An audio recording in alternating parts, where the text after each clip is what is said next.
Welcome to my channel Maths Pursuit.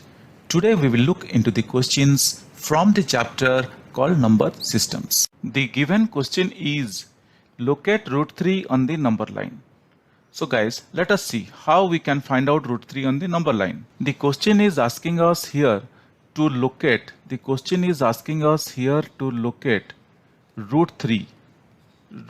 on the number line. Guys, again this question is very easy. After finding out root 2 on the number line, finding out root 3 is again very easy. So guys, let us see how we can easily find out root 3 on the number line.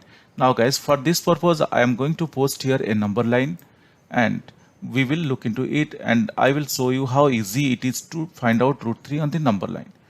Now guys, if you look here onto this number line that I have posted here, you would have seen that earlier we found out root 2. Now let me name these things. This is 0 on the number line, this is 1 on the number line, this is 2 on the number line, this is 3. This point is 3 on the number line. Now this point is minus 1 towards the left, this point is minus 1 and this point is minus 2. So guys, you could see that we have located this, and earlier we have drawn a square A, B, C, D. If you remember earlier in my last video, if you remember in our earlier question, we have drawn a square here in order to find out root 2. So what we did, we had drawn a square of 1 unit. We have drawn a square of 1 unit. 1 unit means A to B. A to B is 1 unit. A to B is 1 unit. B to C is 1 unit. And A to D is 1 unit. And after drawing a square, we had considered the right angle triangle. After drawing this square, we had considered a right angle triangle like AC, and we found out root 2. And if you remember this particular point, we named it as E. This particular point we named it as E, and this particular point was our root 2 earlier. Now this is what you are also going to do here. You need to first of all find out root 2 on the number line. You are going to find out the point where root 2 or the point where that arc intersects on the number line is root 2. Then after finding out root 2, how we need to find out root 3.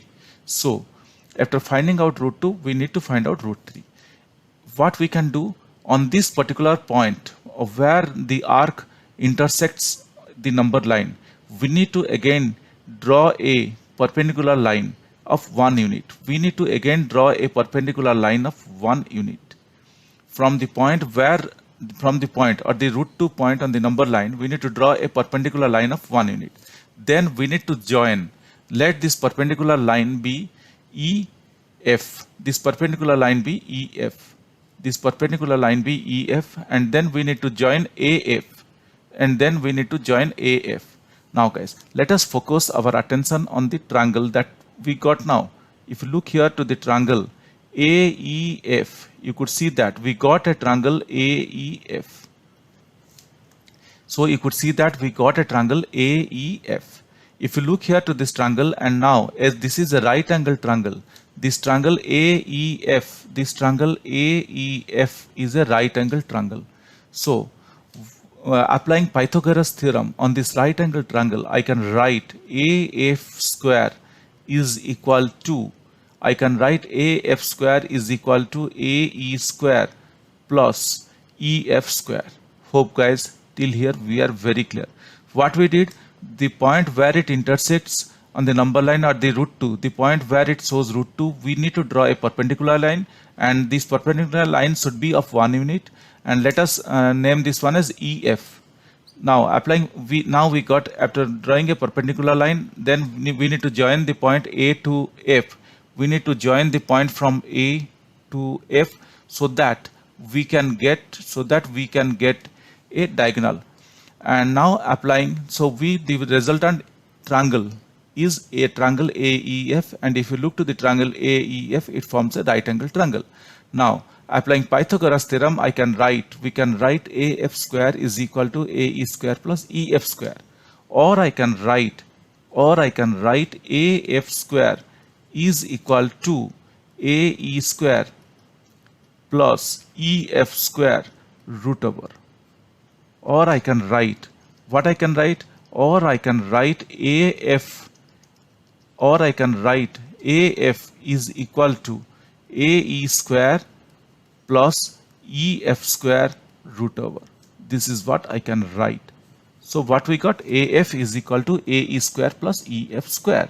Now guys, look at the number line. In the next step, I can write AF is equal to, what is AE? If you look at to the number line, what is AE?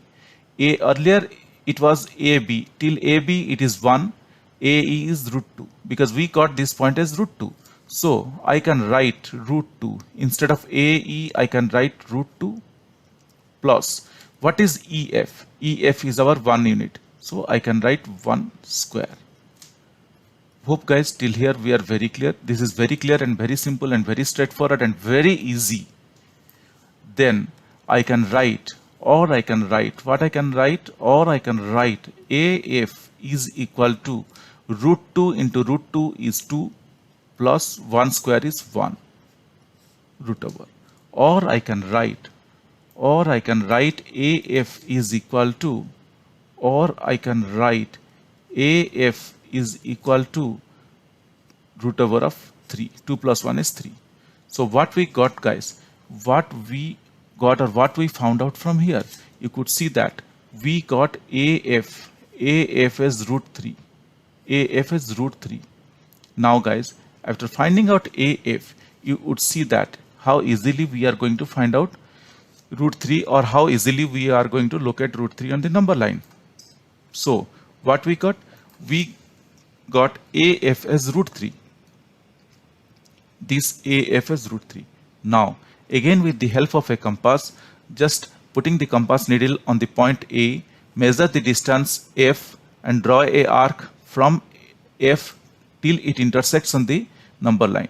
And the point where it intersects on the number line, that particular point is going to be our root 3. This particular point is going to be our root 3.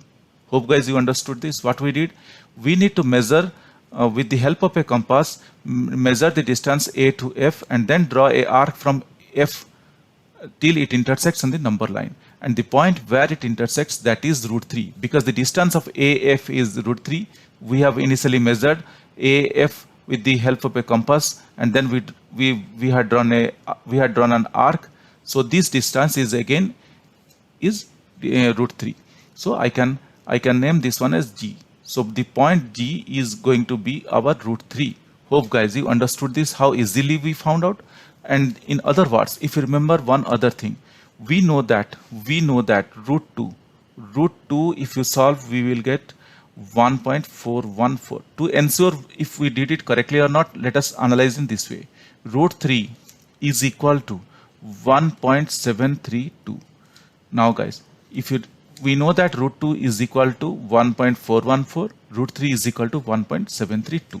Now if you look here, this particular point is, before that, if you look here, I had already if you look here, these points, this particular point in between 1 and 2, this one is 1.5, this point is 1.5 in between 1 and 2, and again after 1.5 we are getting this one which is 1.732. that means 1.732 lies in between 1.5 and this 2, 1.5 and this 2.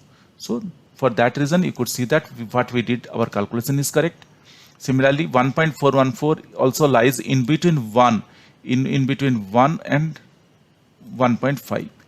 So here this is 1.2. So what we did is absolutely correct. Hope guys you understood this. This is very simple, very straightforward, very easy. But still, if you have any questions or doubts, please reach out to me in the comment section of this video. Definitely I will get back to you once I see your comments. Guys, if you really like my videos, please subscribe. If you really like my videos, I would request you to kindly subscribe and also let your friends know. This will motivate me to create similar videos in the future. Thank you. Bye.